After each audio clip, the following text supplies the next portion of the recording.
जब दो जवान लड़कियां अपने सफर में रास्ता भटक गईं और घूमती फिरती हिमाचल प्रदेश के एक घने जंगल में बनी एक टूटी फूटी झोपड़ी तक पहुंची, उन्होंने झोपड़ी के दरवाजे पर दस्तक दी। दरवाजा खुला तो सामने एक साधु खड़ा था। इस साधु ने दोनों लड़कियों को देखा तो जैसे मदहोश हो गया। इसकी आंखें दोनों को लगातार घूरती रहीं, मानो इसकी निगाहें उनसे हटने का नाम ही न ले रही हों।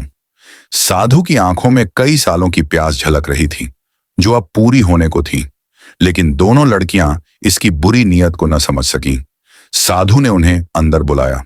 इसके बाद जो हुआ वह कोई सोच भी नहीं सकता था। हिमाचल प्रदेश के दूर दराज जंगल में घने पेड़ों के बीच एक टूटी फूटी झोपड़ी थी। इसी वीराने में रहता था एक 70 साल का बूढ़ा साधु, जिसे लोग बाबा हरिदास के नाम से जानते थे। इसकी आंखों में एक गहरी बेचैनी थी और दिल में एक अनकही ख्वाहिश दबी हुई थी। एक रात जब आसमान पर चांदनी भी सोई हुई थी, बाबा हरिदास गहरी नींद में था। अचानक झोपड़ी के दरवाजे पर दस्तक हुई। बाबा की नींद टूट गई।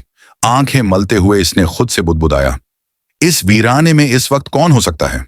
दरवाजा फिर से जोर जोर से खटखटाया गया। इस बार आवाज में बेचैनी थी। बाबा हरिदास उठा और दरवाजा खोलते ही ठिठक गया। सामने दो जवान लड़कियां खड़ी थीं।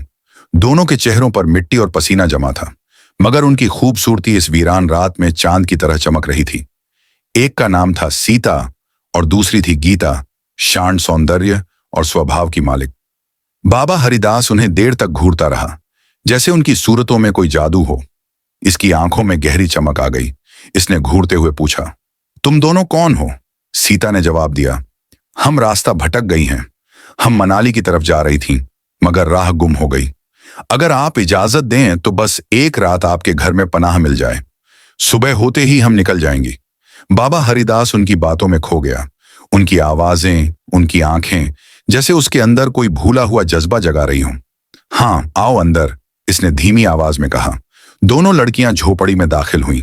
बाबा ने झोपड़ी के कोने की तरफ इशारा किया, वहां जाकर आराम करो। सीता और गीता वहीं लेट गईं। थकान से चूर वे कुछ ही पल में नींद की आगोश में चली गईं। लेकिन रात का सन्नाटा अब गहरा होने लगा था। आखिरी पहर के करीब गीता की आंखें हल्की सी शोर से खुल गईं। इसने देखा कि बाबा हरिदास उसके सिरहाने खड़ा था। आंखों में एक अजीब सी चमक और चेहरे पर एक अनजान मुस्कान। बाबा बोला, कुछ नहीं, बस सोचा तुम्हें ठंड लग रही होगी तो चादर दे दूं। गीता ने चादर ली और नाराजगी से कहा, अब सोने दें, सुबह जल्दी निकलना है। बाबा वापस अपनी जगह जाकर लेट गया, मगर इसकी आंखें अब भी दोनों पर टिकी थीं। सुबह होने पर सीता और गीता उठीं और बाबा से बोलीं, हम अब चलना चाहती हैं, क्या आपने कोई इंतजाम किया? बाबा कुछ देर उन्हें देखता रहा, फिर बोला, मनाली दूर है, रास्ते भी गैर महफूज हैं। तुम लोग जवान हो, खतरों से भरे सफर को अकेली मत करो। आज की रात और रुक जाओ, कल मैं तुम्हारे लिए कोई काफिला तलाश करूंगा। सीता झंझलाती हुई बोली, नहीं बाबा, हमें जाना है। बाबा कुछ देर चुप रहा, फिर धीरे से बोला, तो कम से कम दोपहर तक रुक जाओ, बाहर बहुत गर्मी है, फिर सोचें। इसकी बातों में अब एक नरमी और अजीब सी मासूमियत थी। गीता ने सीता की तरफ देखा। दोनों कुछ देर सोच में डूब गईं, फिर हिचकिचाहट में सिर हिलाया। पूरा दिन बाबा हरिदास उनके पास बैठा रहा, बातों में उलझने वाला, मोहब्बत भरी निगाहों से घूरने वाला। हर लम्हा वे दोनों इसकी दिल के किसी पुराने खाली कोने को भर रही थीं। रात आई। सीता और गीता अपने बिस्तर पर लेट गईं। बाबा भी अपनी जगह सोने चला गया, मगर जब रात का सन्नाटा फिर से छाने लगा, बाबा चुपके से उठा और दबे पांव लड़कियों की तरफ बढ़ा। इसकी आंखें खास तौर पर गीता पर टिकी थीं। वह गीता के पास जाकर बैठ गया और धीरे से उसके माथे पर हाथ फेरने लगा। इसी पल गीता की आंखें खुल गईं। वह चौंक कर उठ बैठी और बोली, क्या कर रहे हो बाबा? वह घबराई हुई आवाज में बोली। बाबा ने नजरें नीची करते हुए कहा, बस तकिया देने आया था, बिना सहारे सोए तो गर्दन में दर्द हो जाएगा। गीता ने तकिया लिया और गुस्से से कहा, हमें अब तंग मत करो। बाबा वापस जाकर लेट गया, मगर अब वह बेचैन था। खुद से बातें करते हुए बुदबुदाया, सुबह चली जाएंगी, फिर कभी न लौटेंगी। नहीं, मैं ऐसा नहीं होने दूंगा। किसी भी तरह उन्हें रोकना होगा। इसकी आंखों में अब एक खतरनाक साजिश फैल रही थी। सुबह हुई तो गीता ने कहा, हमें रोकने की कोशिश मत करो, हमें देर हो रही है। बाबा ने कहा, इतने घने जंगल में तुम दोनों जवान लड़कियां अकेली कहां जाओगी? तुम एक काम करो, कल सुबह चली जाना। कल यहां से काफिला आ जाएगा, तब तुम उसके साथ चली जाना। जब बाबा हरिदास ने काफिले की बात की तो सीता और गीता को कुछ राहत महसूस हुई। चलो, कल निकल जाएंगे, सीता ने गीता की तरफ देखकर कहा। बाबा हरिदास ने जब यह सुना तो इसकी आंखों में एक अजीब सी चमक दौड़ गई। एक रात और, इसने खुद से बुदबुदाया, अब की बार यह मौका हाथ से नहीं जाने दूंगा। दिन भर बाबा दूर बैठा उन्हें देखता रहा। इसकी आंखों की गहराई अब और भी स्याह हो चुकी थी। वह निगाहें अब सिर्फ देखने की नहीं थीं, उनमें कोई दबी हुई भूख थी, कोई पुरानी प्यास। रात फिर से ढलने लगी। सीता और गीता अपने बिस्तर पर लेट गईं। बाबा भी अपने बिस्तर पर गया, मगर इसकी नींद गायब थी। इसकी आंखें छत को नहीं, उस कोने को घूर रही थीं जहां लड़कियां सो रही थीं। इसकी सांस तेज थी, दिल की धड़कन में एक अजीब सी हलचल थी।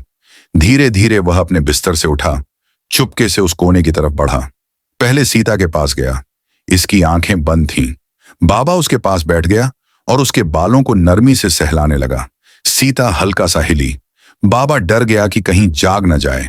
यह सोचते ही वह वहां से उठकर गीता के पास चला गया। अब इसने गीता का हाथ अपने हाथों में ले लिया और देर तक उसके चेहरे को निहारता रहा। इसकी आंखों में अब सिर्फ तमन्ना नहीं थी, एक अजीब सी बेबसी और हवस का साया उतर आया था। गीता की आंखें अचानक खुल गईं। वह चीख पड़ी। बाबा ने फौरन अपना हाथ उसके मुंह पर रख दिया, मानो कुछ हुआ ही ना हो। गीता कांप रही थी। वह चुपचाप बिस्तर पर लेटी रही, मगर उसके दिमाग में वही सवाल गूंज रहा था, ये बाबा मेरे पास क्यों आया था? इसके इरादे ठीक नहीं लगते। रात गुजर गई। सुबह होने पर लड़कियां उठीं और बाबा हरिदास के पास आईं। क्या काफिला आ गया? सीता ने पूछा। बाबा ने कुछ पल उनकी आंखों में देखा, फिर धीमी आवाज में बोला, नहीं, अभी तक नहीं आया। सीता और गीता दोनों चौंक गईं। लेकिन आपने तो कहा था कि आज सुबह आएगा, गीता बोली। बाबा ने गला साफ करते हुए कहा, हाँ, आना था, शायद शाम तक आ जाए। दोनों लड़कियां एक दूसरे को देखने लगीं। चेहरों पर साफ परेशानी थी। ठीक है, हम शाम तक रुकेंगी, सीता ने कहा। बाबा ने सिर हिलाया और कुछ न बोला। अब वह झोपड़ी के आंगन में बैठा था और दूर से उन्हें वैसे ही देख रहा था जैसे कोई शिकारी अपने शिकार को घूरता है। गीता ने सीता से सरगोशी में कहा, इसकी निगाहें अजीब हैं, मुझे डर लगने लगा है। सीता ने हिचकिचाहट में सिर हिलाया। हाँ, तुम सही कह रही हो, हमें अब यहां ज्यादा देर नहीं रुकना चाहिए। गीता ने धीरे से कहा, कल रात वह मेरे पास आया था, मुझे छूने की कोशिश कर रहा था। सीता चौंक उठी। इसने मेरे साथ भी वही किया, अब बस, गीता बोली। आज रात हम किसी भी हाल में नहीं रुकेंगी। काफिला आए या ना आए, हम यहां से निकल जाएंगी। लड़कियां बाबा के पास जाने लगीं, मगर बाबा खुद उनके पास आ गया। देखो, वह बोला, काफिला शायद अब शहर आऊं, मैंने सोचा खुद ही बता दूं। उनके पास सामान बहुत होता है, इसीलिए धीरे धीरे चलते हैं। तो आज की रात और रुक जाओ। सीता झल्ला उठी। नहीं बाबा, अब और नहीं, हम अभी निकल रहे हैं, चाहे काफिला आए या ना आए। बाबा थोड़ा और करीब आया। अभी रात होने वाली है, तुम दोनों जवान लड़कियां हो, इस जंगल में कहां जाओगी? यहां जानवर भी घूमते हैं, अगर कोई नुकसान हुआ तो। इसकी आवाज में फिक्र से ज्यादा एक चाल झलक रही थी। अब दोनों लड़कियों को पूरा यकीन हो चुका था कि यह साधु अब उनकी मदद नहीं, उनकी कैद बन चुका है। गीता ने धीमी आवाज में सीता की तरफ देखा। सीता ने गहरी सांस ली, फिर बोली, हमारे पास और कोई चारा नहीं, एक रात की तो बात है, रह जाते हैं। मगर इसने सख्ती से बाबा हरिदास से कहा, सुनो, हम आज की रात रुकेंगी, लेकिन कल सुबह चाहे काफिला आए या ना आए, हम निकल जाएंगी। बाबा हरिदास ने हल्की सी मुस्कान के साथ सिर हिलाया। जैसा तुम चाहो। रात ढल आई। सीता और गीता इस बार पूरी तरह चौकस थीं। झोपड़ी के कोने में लेटी जरूर थीं, मगर नींद उनकी आंखों से कोसों दूर थी। धीमी आवाज में दोनों सरगोशी कर रही थीं। उम्मीद है आज की रात जल्दी बीत जाए, बस आंखें बंद करके ऐसे लेटो जैसे गहरी नींद में हो। बाबा हरिदास भी अपने बिस्तर पर था, मगर इसकी एक आंख आधी खुली थी। वह बार बार उनकी तरफ नजर दौड़ा रहा था, देखने के लिए कि क्या वे सच में सो गई हैं।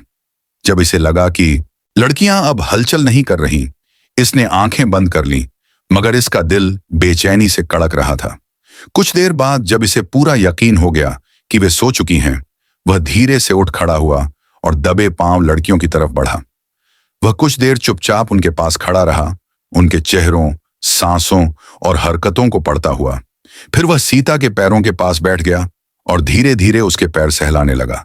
इसी वक्त सीता की पलकें हल्के से खुलीं। बाबा को जैसे आहट मिल गई। वह फौरन पीछे हटा और अब गीता के पास जा पहुंचा। वह उसके पास बैठ गया और उसके माथे को नरमी से सहलाने लगा। गीता ने करवट ली और घबराकर मुंह नीचे कर लिया। इसने कुछ न कहा, मगर इसकी सांसों और जज्बात की हलचलें साफ बता रही थीं कि वह जाग रही थी। मगर इसका चेहरा उतना ही शांत था जैसे कुछ हुआ ही न हो।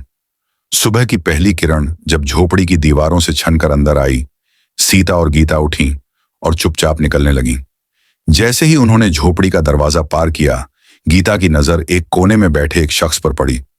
वहां कोई था, एक नौजवान, बहुत शांत, रोशन चेहरा, साफ और पाक लिबास, मगर इसका चेहरा दूसरी तरफ था। सीता एक पल में ठिठक गई। दोनों ने हैरान और कांपती आवाज में एक दूसरे से कहा, यह कौन है? गीता धीरे धीरे उस नौजवान की तरफ बढ़ी जो झोपड़ी के कोने में बैठा था।